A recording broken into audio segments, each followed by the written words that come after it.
move on from a complicated situation. Hello guys! Welcome to Yundel channel, and today's share is about working with ourselves, moving on from a complicated situation.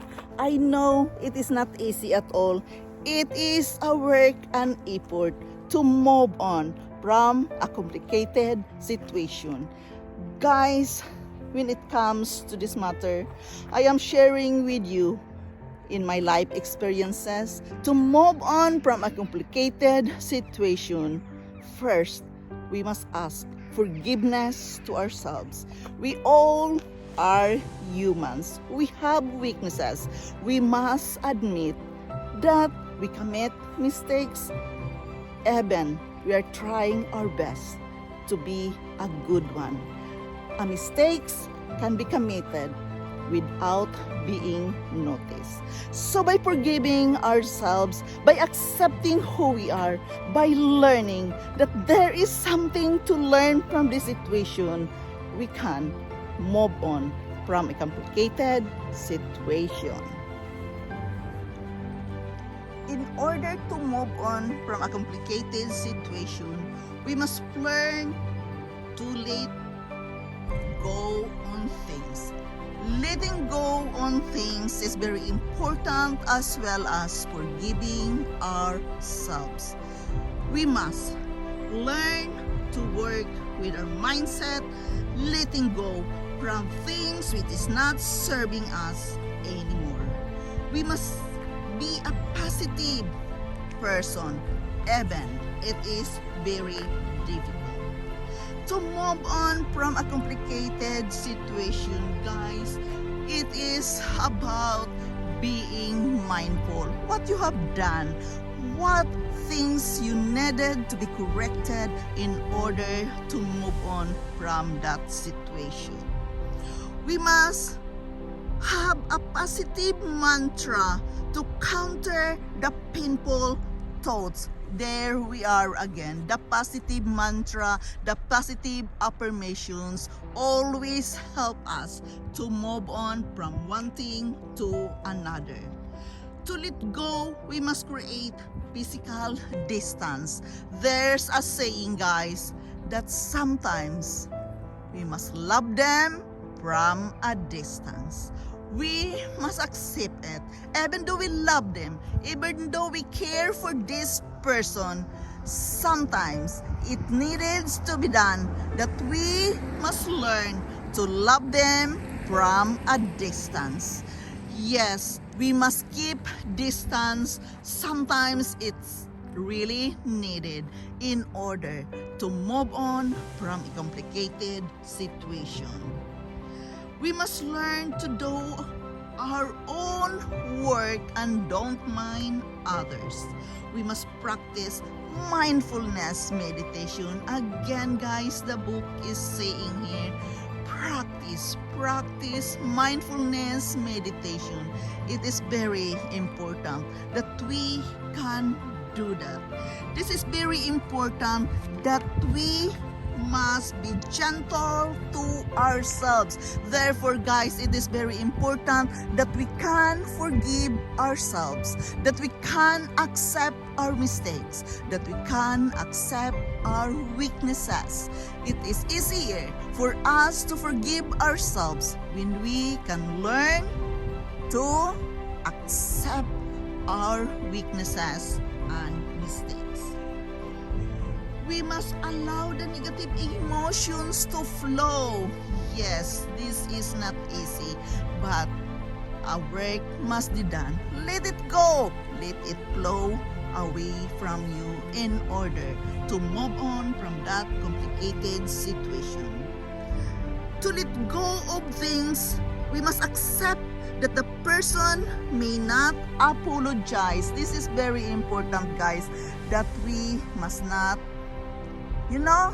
expect apologies, because many people are struggling with their high pride. Many of us, we are all humans. We are so high pride, we don't like to bow down. So expect that to not this person will come to you to apologize.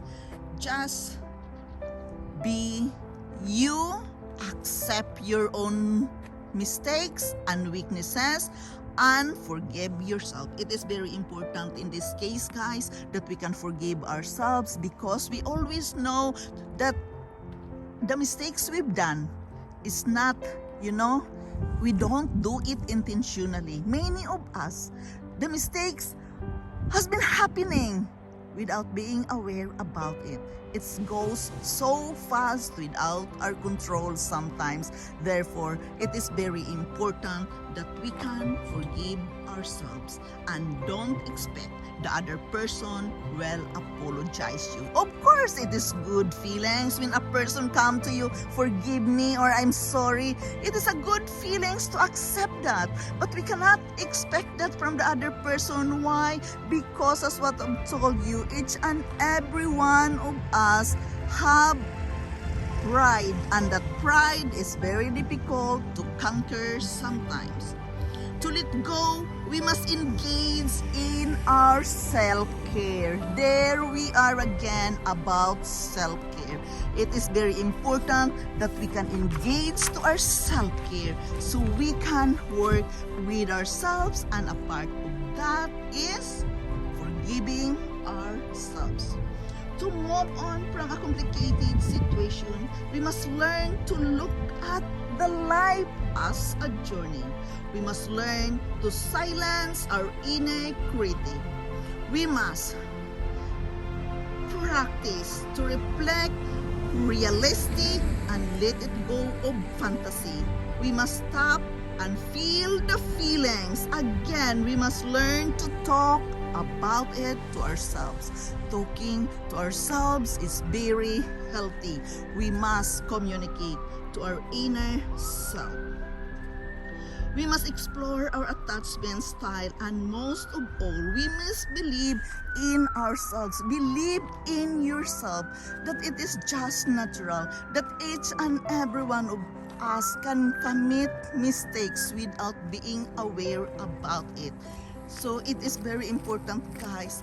Acceptance in our life must be done. It is very important that we must be open to find a support when things are very difficult. We must acknowledge it, accept support from other people.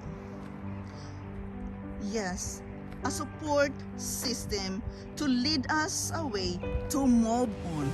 A support system, which I mean the psychologist, the psychiatrist, some advisor we can talk with in order to move on from the difficult, complicated situation.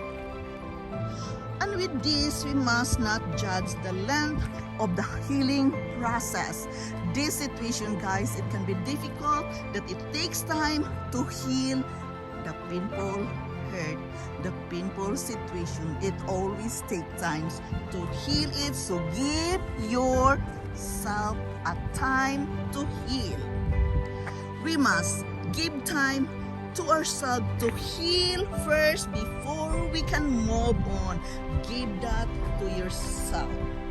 Self-care plays a huge part of this in order to move on from a complicated situation.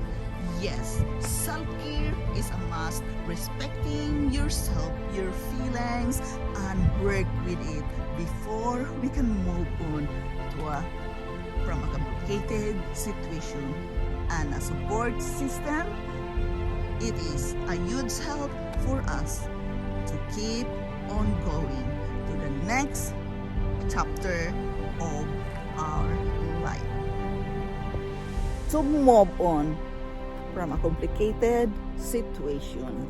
Again, first, we must respect ourselves. We must work with ourselves. We must work with acceptance for the things that was happened. And remember, the things had happened cannot be undone. So we must accept it and we must learn from it.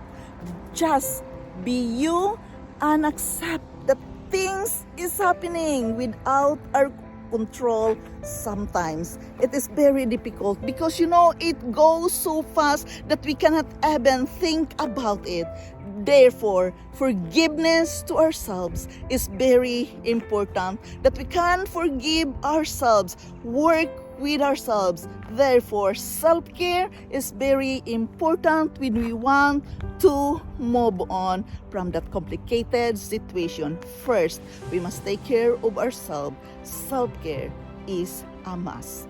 So guys, this is Yuntel. Thank you so much for listening. Thank you so much for dropping here in my channel every day. I am forever grateful to each and every one of you. I love you all and bye-bye.